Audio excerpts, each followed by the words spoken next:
Okay. So again, I don't watch this show, but I just happened to see it. It was on maybe at a restaurant, and I was like, or at a doctor's office. I remember this episode. My parents watched this, and I saw this clip. So we are two estate planning experts debunking the TV show New Amsterdam. Your mom left this hospital, her home. Our home. She was manipulated to do it by you and your greedy cronies. There's the bequest department. What am I looking? What's the word I'm looking for? Multiple employees in that office. Hey, now that's very insulting, Dr. Goodwin. Yeah, you wined and dined Joanna Nova until you convinced this poor woman to donate her family home to us instead of her actual family.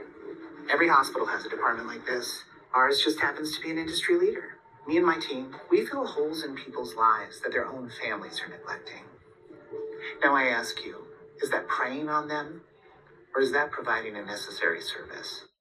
Well, the way they portray this hospital is just like the evil hospital, basically, because it's like an overreaching, undue influencer in terms of this guy. It's just so bad that the idea that a hospital would do this to the person. Right. He could just say she did that voluntarily. He doesn't say, well, didn't we provide us? He didn't even deny the fact that they wined and dined her. So I don't think anybody in a bequest department, I've never in my life seen a bequest department. No, let alone one that has multiple cubicles. It's like a whole hospital doesn't need the donation. They have so many employees. I mean, they're wealthy enough. The donations can barely afford to pay the salaries of this. So we have worked with clients who've left large bequests to like Stanford Medical School and other hospitals, but there's no bequest department hospital. They might be planned giving or legacy departments, but it's like a couple people, and it's usually part of a big organization. I've never seen a foundation. It's typically to like a foundation that supports the hospital. It would be very, very rarely to the hospital itself, just because they usually try and sever the charitable entity from the active entity in the hospital. But also the fact that they would encourage this guy who, to your point, admitted that he was out there whining and dining the person. Talk about undue influence. Isolating him from her family. Family wouldn't take care of her. Let me take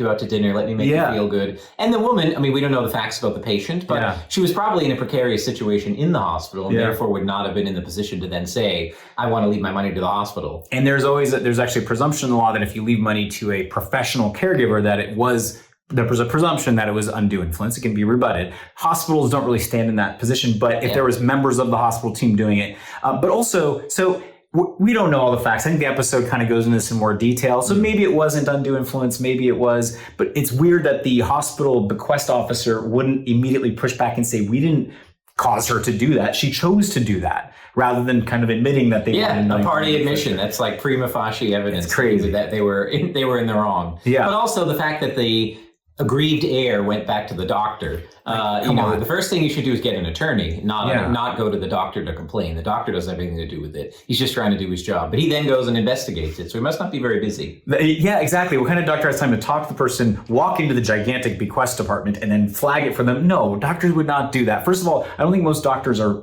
really pissed off if a bunch of money's coming to their hospital. We've never seen that. But if he did suspect some wrongdoing, he'd probably do it in writing. But yeah, he's a busy guy. If I've watched the show, I think he had a lot on his plate. So not enough. Exactly. And there's no bequest department that I've ever seen. And if you have an issue, if you're worried about undue influence from a hospital, which we've actually never seen, maybe caregivers, there's been worries about that. You don't walk to the doctor who works at the hospital. You wouldn't challenge them. You would challenge the office. You would contact a lawyer, and they would contact the legal department of the hospital, and they'd work it through. Exactly. But and I think this episode did explore that maybe they helped the mom out. We've edited it out. Yeah, and there are cases though where families completely leave a parent on their own, or there's a family problem and there's a terrible relationship. So we do have clients who have significant assets who do leave all the money to charity instead of to their kids, but that's a unique situation. It happens. So it's not like this never happens, but the way they frame it is like ridiculous. Yeah, as if the hospital was the one with its handout saying, leave it to us. Yeah. It's better when it comes from the perspective of the person, like, oh, they cared for me and I want to leave it to them. Yeah. Not the hospital being like, leave it to us. We made you feel good. We took you out to dinner. We cared for you. Is that so wrong? It is wrong. It is actually wrong in the eyes of the law. Yeah. So there's ways to overcome that if you have enough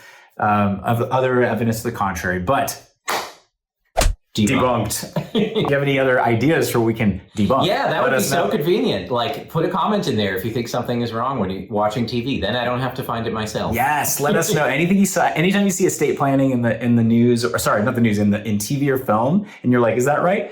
Let us know via the YouTube channel. Leave a comment, and we will look at it and we'll debunk it.